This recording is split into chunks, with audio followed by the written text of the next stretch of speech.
बिस्मिल्लाहिर्रहमानिर्रहीम, अस्सलाम वालेकुम। होपफुली आप सब खैरियत से होंगे। लास्ट वीडियो हमारी सबमरीन के बारे में थी और सबमरीन के बारे में हमने 3 वीडियोस बनाई हैं जो कि मुख्तलिफ इंफॉर्मेशन आपको देंगी। आज हमारा टॉपिक है टेंसेस। टेंसेस कितनी तरह के होते हैं ये आज आप जानेंगे इस वीडियो में। और ये एक सीरीज़ है वीडियोस की जिसमें आप टेंसेस ना सिर्फ जानेंगे बल्कि उसको उर्दू में किस तरह से ट्रांसलेट करते हैं, उसको कन्वर्जन कैसे करते हैं, एक टेंस को दूसरे टेंस में किस तरह से कन्वर्ट करते हैं, इसकी एक मुकम्मल सीरीज़ है।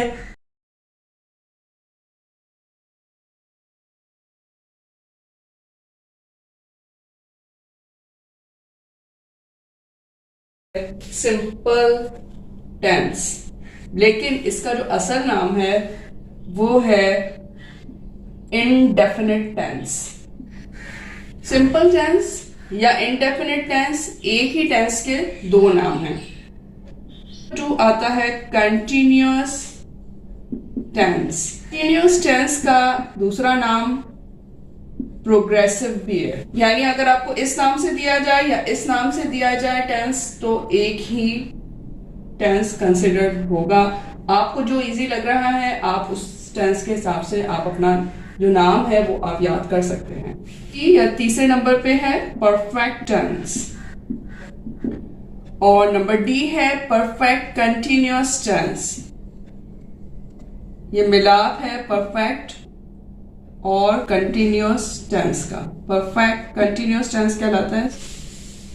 ये बेसिक 4 टेंस हैं जो कि आप समझने के जो जुमले हम डेली लाइफ में इस्तेमाल करते हैं अंग्रेजी के, वो ये इन्हीं 4 किस्मों में से कोई एक होते हैं। तो आज की वीडियो में हम सिंपल टेंस या इंडेफिनिट टेंस को डीपली जो है वो आपको इसको ब्रीफ करेंगे। इंडेफिनिट टेंस या सिंपल टेंस। टेंसेस शुरू करने से पहले एक बात जो मुझे यहाँ पे मेंशन करना ज़रूरी है वो ये है कि टेंसेस का ताल्लुक वर्ब से होता है। वर्ब जो है वो आपको उसकी फॉर्म्स ऑफ वर्ब याद करनी बहुत ज़रूरी है।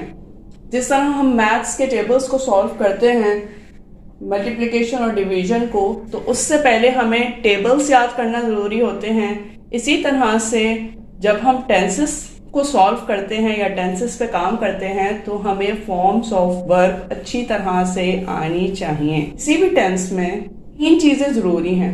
प्रेजेंट, प्रेजेंट उर्दू में कहते हैं हाल को, अभी जो काम हो रहा है, जैसे मैं ये लिख रही हूं, ठीक है, और ये लिख रही हूं वाला लफ्ज ये इसके लिए इस वाले टेंस में नहीं आता। अब इस वाले टेंस के लिए क्या होगा, मैं लिखती हूं। ये देखें, मैं लिखती हूं, सही।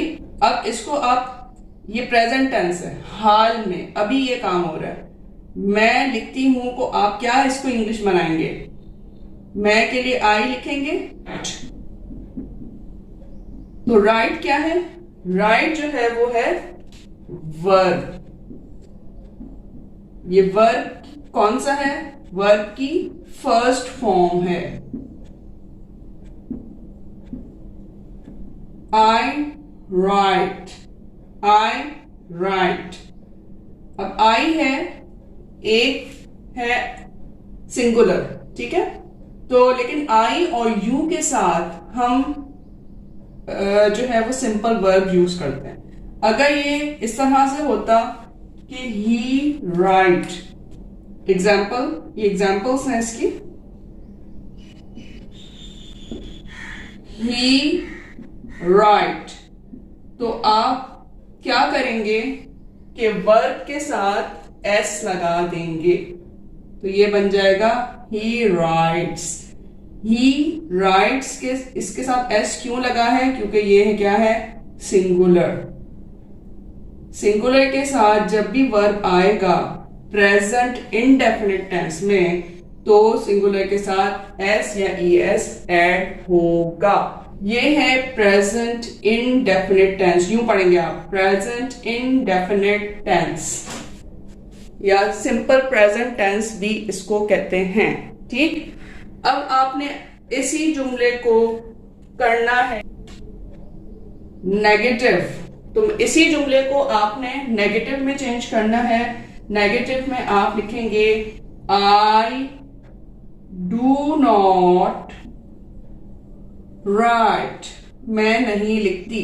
ठीक, और सिंगुलर के साथ, ये सिंगुलर है, यहां मैं स्टार लगा रही हूं क्योंकि इसी को मैं यहां पे नेगेटिव करके दिखा रही हूं।